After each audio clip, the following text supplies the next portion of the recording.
sei se você está acompanhando com interesse, com atenção, o confronto entre o Supremo Tribunal Federal Brasileiro, que já virou uma coisa um pouco maior, e Elon Musk, o segundo homem mais rico do mundo, dono de uma fortuna que beira o R$ 1 trilhão. Às vezes passa, às vezes não chega, tadinho.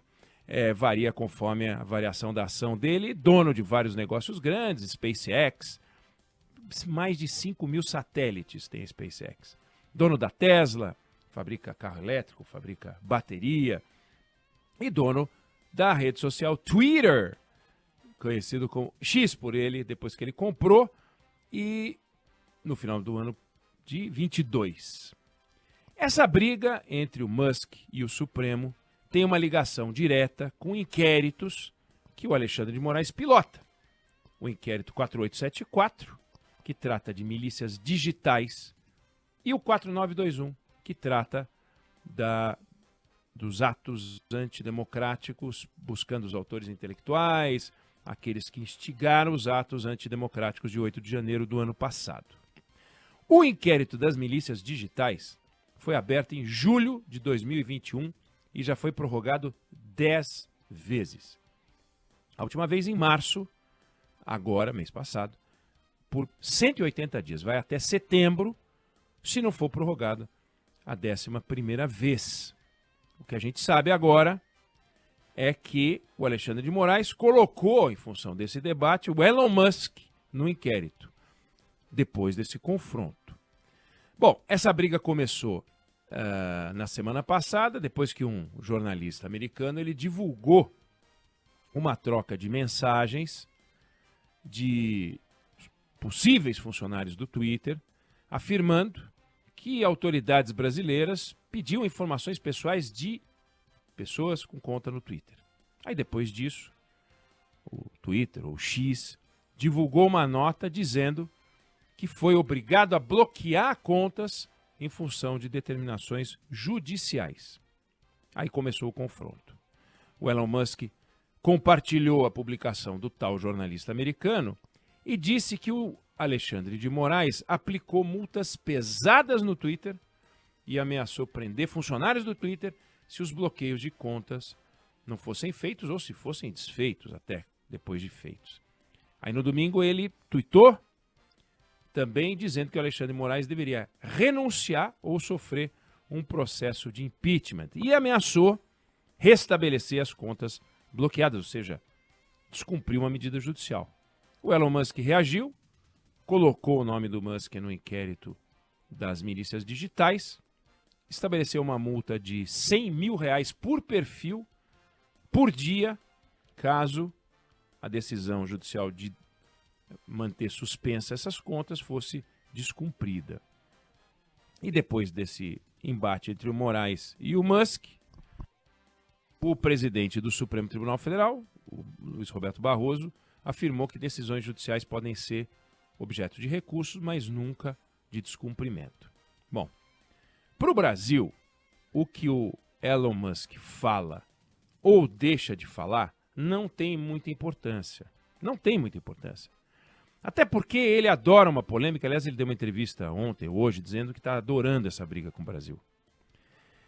E ele fala como se ele defendesse a liberdade das pessoas de se expressar, sempre defendo a liberdade, em contraposição ao Supremo, mas isso não é verdade. A coragem dele, ela acontece aqui no Brasil, onde ele tem interesses comerciais que são limitados, mas ele nunca se insurgiu contra a censura real chinesa, onde, aliás, a rede social dele é proibida e de onde ele tira metade do lucro dele, porque ele mantém uma mega fábrica da Tesla lá, 50% do lucro vem da China, e no Brasil, que não rende nada, ele chama o Alexandre de Moraes de ditador. Na China, que reforça a fortuna dele, ele não chama o Xi Jinping de ditador, não faz isso.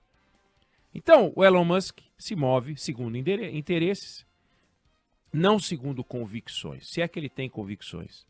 Ou, quem sabe, as convicções dele são fluidas, de acordo com os interesses. Tanto que, em meados de 22, ele tuitou: minha preferência é seguir as leis dos países onde o Twitter opera. Então ele segue as leis da China, segue as leis onde não opera, aliás, né? Do Brasil, aí de repente não valeu para o Brasil. O Brasil não vale nada para ele e o Elon Musk vale muito pouco para o Brasil também. Então, a nossa questão não é esse empresário, não é o que ele diz. O que o comportamento dele produziu, no entanto, foi reacender um debate, esse sim, importante no Brasil, que são 2 pontos. O primeiro é uma discussão séria sobre o papel das redes sociais na disseminação de fake news. Isso é um assunto no Brasil e no mundo. A outra é o papel do Supremo na condução de um inquérito que não tem fim. Não porque o Elon Musk falou, mas porque não tem fim mesmo. No caso do papel das redes sociais, tem que se discutir uma regulação. Tem que se encontrar um jeito de evitar que as pessoas disseminem ódio, violência, ataquem as instituições. E para evitar que o judiciário possa fazer o que bem entende com esse vazio regulatório. Não tem uma regulação, o judiciário faz o que quer. Mas essa regulação não pode virar censura, proibindo as pessoas de falar algo porque a gente acha que elas vão falar, porque eventualmente já disseram algo absurdo, então, já que disseram algo absurdo, vamos proibi-las de falar qualquer coisa lá na frente, porque, por coerência, se falaram absurdos, falarão novos absurdos. Isso não existe, mas no Brasil existe. A gente não pode fazer uma regulação também que transfira para a rede social um poder que é das autoridades. Mas essa regulação tem que cobrar das redes sociais uma responsabilização por aquilo que elas publicam, porque elas ganham dinheiro com isso. Tem que ter uma responsabilização das Big Techs pelas fake news que elas veiculam. E tem, adicionalmente, não menos importante, talvez mais importante, estabelecer uma regra para as Big Techs que se valem dos conteúdos jornalísticos profissionais para que elas paguem pelo uso desses conteúdos nas plataformas delas de busca, de rede social, seja lá o que for. Elas ganham dinheiro com o jornalismo profissional e não pagam R$1. É uma apropriação indébita. É absurda. Tem que estar nessa discussão. Mas isso é o pedaço referente à regulação, que é complexo. Mas a gente fez reforma tributária, que também é complexo. Não se pode fazer censura. Mas a alternativa à censura é necessariamente um setor sem qualquer regulação. A mídia tem regulação, todas as estruturas têm regulação, as Big Techs não têm. Tem que ter. Tem que ter. Na outra ponta dessa discussão, e que ganhou destaque por causa do confronto com o Elon Musk, a sociedade tem o direito, vamos combinar, de questionar o papel do Supremo e os limites da ação do Supremo. Porque o que está estabelecido na Constituição, a gente lê e entende. O que o Supremo faz com base na interpretação livre do que está na Constituição, a gente não entende, necessariamente. A gente não tem o direito de descumprir as decisões, como disse o Barroso. Não se pode descumprir uma decisão do Supremo. Mas discutir o papel das instituições, entre elas o Supremo, é um direito da sociedade, que constitui as instituições. É para a sociedade que as instituições servem e se prestam e que devem prestar o seu serviço. Então a gente pode discutir o papel do Senado, da Câmara, do Poder Executivo, da Presidência da República, dos Ministérios, e não pode discutir o do Supremo Tribunal Federal? Pode.